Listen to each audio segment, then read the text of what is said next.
दुनियार सबु संपर्क ठारू भाई भौणिक संपर्क खूब मधुर जो संपर्क में परस्पर सबुबले लड़िबा झगड़ा करने सत्वे मध्य परस्पर पाई रही था अतुट भल पाइबा और अमाप स्नेह जहां कथारे कही नहेले मध्य उपयुक्त समय आसिले स्पष्ट बारी हुई पड़े।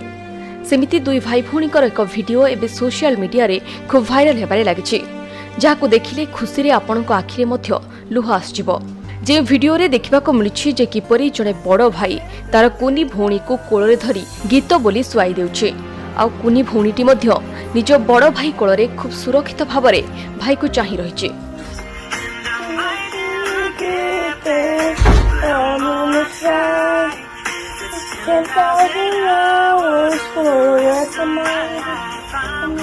एही बड़ भाईटी हेउछंती 6 वर्षर रायक जे कि अंतर्जातीय प्रसिद्ध गायक जस्टिन बाइबर को 10,000 आवर गीत गाई निज भौणी ट्रिप को सुआउछंती। ए कुनी छ ट्रिप डाउन सिंड्रोम नामक एक रोग रे पीड़ित एवं एही दुई भाई भौणीकर एही मधुर मुहूर्तर एक वीडियो बनाई रायक को मां निज सोशल मीडिया पेज रे शेयर करिसंती एवं लिखिसंती कि भल पाइबा क्रोमोसोम अर्थात जीवकोश को गणे नाही एवं हैशटैग दैछंती #down syndrome #nothing down about it #brotherly love #proud mamma.